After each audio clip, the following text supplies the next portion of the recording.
Assalamualaikum warahmatullahi wabarakatuh. Perkenalkan, nama saya Fitriatus Solihah, mahasiswi dari Universitas Nahdlatul Ulama Sunan Giri Bojonegoro.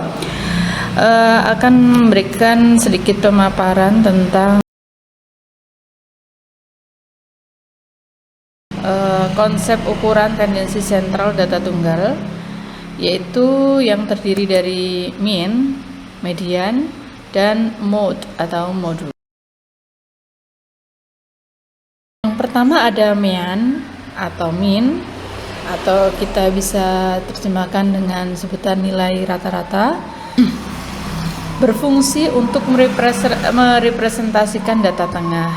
Jadi mean itu biasanya mewakili data tengah pada sebuah sebaran data yang telah disajikan. Fungsi yang kedua sebagai perbandingan data. Jadi mean itu bisa dijadikan acuan untuk membandingkan satu data dengan data yang lain dengan cara melihat nilai rata-ratanya. Fungsi yang ketiga adalah menjadi ukuran pusat yang paling umum digunakan untuk merangkum data. Jadi biasanya rangkuman data itu bisa disimpulkan setelah mendapatkan nilai rata-rata dari data. Ini adalah cara menghitung mean. Cara menghitung mean bisa menggunakan rumus ME sama dengan jumlah seluruh data dibagi dengan banyaknya data. Untuk data tunggal yang sudah diberikan untuk menghitung nilai rata-rata. Diberikan data umur mahasiswa PAI kelas 3F adalah sebagai berikut. Itu datanya ada 18, 30, 25, 31, 32, 18, 18, 20, 27, 36, 18, 19, dan 20. Langkah penyelesaiannya adalah yang pertama, kita harus mengurutkan data-data tersebut dari nilai yang paling kecil nilai yang paling besar. Setelah kita urutkan, maka kita akan menemukan data 18, 18, 18, 18, 19, 20, 20, 25, 27, 30, 31, 32, 36. Kemudian, langkah yang kedua adalah kita jumlahkan seluruh nilai tersebut. Nah, ini setelah saya jumlahkan keseluruhan data tersebut, akan didapatkan nilai 312. Nah, setelah kita ketemu dengan jumlah keseluruhannya, maka kita akan memasukkan ke dalam rumus mean, yaitu ME sama dengan jumlah data dibagi dengan banyaknya data. Tadi jumlahnya data sama dengan 312, kemudian dibagi banyaknya data atau N itu sama dengan 13, sehingga bisa kita temukan nilai rata-ratanya atau meannya sama dengan 24. Yang kedua adalah median atau nilai tengah. Nilai tengah dari sebuah data itu berfungsi sebagai pembanding distribusi data antara kelompok yang berbeda. Jadi nilai tengahnya itu untuk membedakan beberapa data yang sudah tersaji dari kelompok-kelompok yang berbeda. Yang kedua, menjadi pilihan yang baik pada distribusi data yang skew atau condong pada satu sisi saja. Yang ketiga, sebagai estimasi populasi pada data sampel yang terbatas.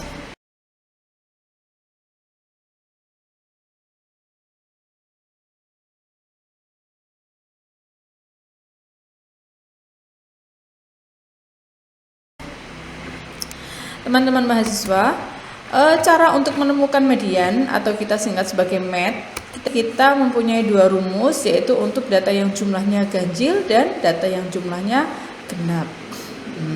Untuk data yang jumlahnya ganjil, kita bisa pakai rumus penentunya itu sebagai N sama dengan 2N min 1. Nah, di mana N itu adalah jumlah data dan N kecil itu merupakan variabel penentu di mana letak dari median itu berada. Contohnya, diberikan data skor secara urut berikut 30, 40, 50, 60 dan seterusnya seperti yang sudah saya tampilkan di PPT. Kemudian kita hitung banyaknya data, di situ ada 11 data. Berarti N besar sama dengan 11. Setelah itu maka kita akan menghitung nilai dari N kecil. N kecilnya atau letak dari mediannya. N sama dengan 2N min 1. Tadi sudah kita ketahui N sama dengan 11 sama dengan 2N min 1. Setelah itu kita gunakan teori kontribusi. 11 dikurangi 1 sama dengan 2N, maka bisa kita hitung N-nya sama dengan 10 dibagi 2 sama dengan 5. Berarti bisa kita ketahui di sini N-nya sama dengan 5. Nah, letak mediannya ada pada rumus N plus 1. N-nya tadi 5 ditambah 1 sama dengan 6. Jadi, median dari data yang tersaji tersebut ada pada data yang ke-6, yaitu nilai 70. Kita lanjutkan untuk menentukan median pada data genap. Yang pertama, langkahnya untuk mencari nilai N itu sama dengan jumlah data dibagi 2, atau kita rumuskan sebagai N besar sama dengan 2 dikali N kecil ya. Ini ada contoh skor, contoh data yang jumlahnya genap. Maka akan kita hitung banyaknya data tersebut ya, ada 50, 52, 53 dan seterusnya. Setelah kita hitung banyaknya data tersebut adalah 12. Setelah itu kita masukkan ke dalam rumus N besar sama dengan 2N ya. Dari situ kita bisa menghitung bahwa nilai N sama dengan 6. N sama dengan 6 tersebut berasal dari 12 dibagi 2. Nah, untuk menentukan mediannya kita akan mencari data yang berada di antara data ke-6 dan ke-7.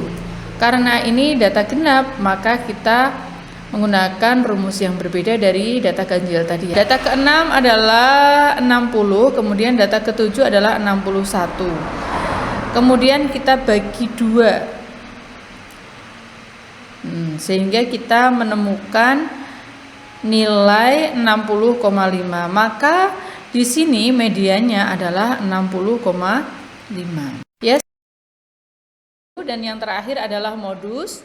Modus biasanya juga disebut dengan mode atau data yang paling sering muncul dalam sebuah barisan data atau dalam sebuah sajian data. Cara mengidentifikasinya sangat mudah, yaitu dengan cara mencari nilai yang paling sering muncul dalam data yang tersaji. Sedangkan fungsinya, teman-teman, fungsinya adalah untuk mengidentifikasi nilai yang umum, dan yang kedua adalah untuk mendeskripsikan data kategorikal. Ya, diberikan sebuah nilai data rapot seorang siswa kelas 5B sebagai berikut. Itu nilainya ada 70, 80, 85, 80, 90, 77 dan seterusnya.